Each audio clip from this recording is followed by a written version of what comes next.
And then if we break this down a little bit, this is all encounters at the southwest border. So again, that's between the ports of entry and at the ports of entry. And these numbers are ridiculous. You see there's a dip in the 2023 numbers in May. That's when Title 42 was ended, and the administration made this big deal about how we're going to enforce the law, we're going to deport people and turn people away.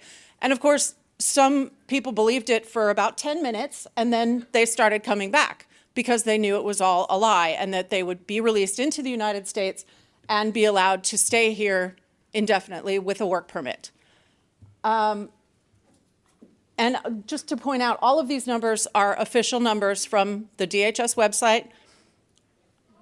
So there's no sugarcoating it, because otherwise they would be. This is all Border Patrol encounters. So this is just the people trying to come across illegally. And again, you see the dip in May when Title 42 was ended, and then you see the spike when everybody realized there's no change on the border. It's still wide open. Then, if we look at this is the shell game that the administration is playing. So after May, they said, ooh, look, what we're doing is working. We're creating lawful pathways, so nobody's coming illegally anymore. Of course, they were making up the lawful pathways, so they were not actually lawful, they were illegal. But what they were doing is using what's called the CBP One app. I'm sure you all have heard about this crazy phone app that you can actually make an appointment to schedule your illegal entry into the United States through a port of entry. So that's what this spike is, the black line here, because they're actually bringing inadmissible aliens to ports of entry and letting them in and giving them work permits and parole. And so when you combine this number with the Border Patrol numbers, that's the real number that we're talking about. And just to go back to that, these are the totals. I don't know if you all can see this, but for 2023 so far, it's 2.86 million. In 2022, 2.77 million. In 2021, 1.9 million, 95. And in 2020, 646,000. So we're approaching, well, we're about 7.3 million since President Biden took office. Most of those, not all of them, but most of them have been released into the United States, either given parole or told to apply for asylum, or, here's a great one. They tell them, go check in at the ICE office in the city wherever you land. Guess how many do that? Yeah, very few. And the thing is, they're paroling people in with the idea that once they're paroled in, they know parole is not temporary, so they'll apply for asylum. Well, none of them are applying for asylum because they know they don't qualify for asylum. So we have this massive population of parolees with work permits, and they're setting up schemes to renew the parole. We just started a re-parole for Afghan parolees, the ones who were brought here en masse and not vetted. The people who are coming under the CBP One app are not being vetted. At a maximum, we take the name that they give us. They're voluntarily giving us whatever name they want, and we run it through American criminal databases. So if they know that they're in an American criminal database, guess what name they're not going to give us? So, it's a massive, massive national security threat. It's a massive threat to our communities. It's a massive threat to our resources. All of these low-skill, low-wage workers, and that's what they're coming for. They're coming for jobs. They're going to be competing for jobs, for resources, for services, for education, for healthcare, for housing, for everything else with the most vulnerable Americans. The poorest Americans have to compete with these millions of people that the Biden administration has said, come on in. I think that's the last slide. So my job was to then introduce Chip Roy after going through the numbers. But because Chip is not here, I can't yell as well as he can. And I don't look like Colonel Sanders, but although Becky Garrettson did point out to me that I don't look the same as I do in the picture that's in the speaker's thing. Thanks, Becky.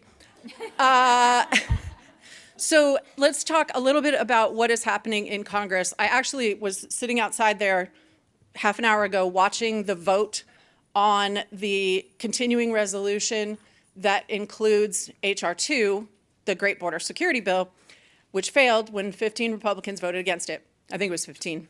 I don't know who they were because it was just happening. But the only leverage, the House passed H.R. 2 in May. It's a great bill, like seriously great. It would actually force the Biden administration to enforce the law. It handcuffs them into actually following the law. And by the way, they're not, except for the creation of the illegal pathways, they're not actually violating the law directly in doing all of this. What they're doing is exploiting loopholes and making them bigger and bigger and bigger. And these are loopholes that everybody who's been working on immigration has known about for decades, mostly for decades, some, for 8 years. We could have closed them a long time ago. We could have not passed the laws that created them, which some of us were arguing for. H.R. 2 closes all of those. So while this administration doesn't care about the spirit of the law, they do, for the most part, care about actually personally violating the law. And I think that, I'm not sure that Biden does, but most of the people at DHS, actually want to not go to jail. So H.R. 2 would actually stop this, stop all of it. It disallows all the parole. It would not address the fact that we have, somewhere 6, 5, 7 million illegal aliens in the country right now with work permits and parole, but it would stop the surge. So the only leverage that Republicans have to get H.R. 2 across the finish line is the funding process. We all know that. We know that Chuck Schumer is not going to put this bill on the floor of the Senate. So there has been this amazing effort by Chip Roy and some of his fellow Freedom Caucus guys to attach H.R. 2 to either the DHS appropriations bill or a CR. They were not allowed to attach it to the DHS appropriations bill because only the Appropriations Committee is allowed to legislate on an appropriations bill. Nobody else in Congress can do that. So once the bill comes out of the committee, you can't put any policy changes on it. And unfortunately, the committee put bad policy changes in the bill, but regardless, so they were not allowed to attach it to the DHS appropriations bill. They passed the DHS appropriations bill last night. Today, they were voting on another continuing resolution to try to avoid the government shutdown. And the problem is, and I do immigration with blinders on, so that's all I know. There are several members of Congress, and I'm kind of inclined to agree with them, who think that the American people don't really care if the government shuts down. I think that's probably true, right? Yeah. Some of us might want it to shut down for longer. Not if we have to keep paying them, though. Well, no, that's true. They all get paid in the end. So I think there's definitely a lack of urgency in Congress right now. The problem is the Senate is now working, and I was talking to Bobby about this, the Senate is now working on their own version of a CR, and there's a group of Republicans, of course, because we always negotiate with ourselves, who are coming up with a border security amendment for the CR, and Senator Haggerty is one of those who has proposed this, and unfortunately, and I think it's more lack of staff understanding, and we need to work through this, but it's basically just playing with funding levels. It's not the policy changes that we actually need, because if you defund, for example, if you defund the CBP One app, they're going to create another one. They're going to find a different way to bring all these people in. They're going to bring them in unless we change the policies, unless we close the loopholes in asylum law and in the unaccompanied children's provisions and, all of those kinds of things. So The Senate's plan is to throw more money at the Border Patrol and at ICE so that they can process more illegal aliens faster, and then defund around the edges. Some, one of the things they're proposing is to defund the transportation of illegal aliens into the interior of the country. So basically, you're saying we're going to statutorily say keep them in Texas? Anybody here from Texas? Yeah, so, a lot of them are staying in Texas, but do you want all of them? We don't want any of them. So we need work in the Senate, and the problem is Kevin McCarthy, as you might imagine, is just desperate to get out of the box that he's in.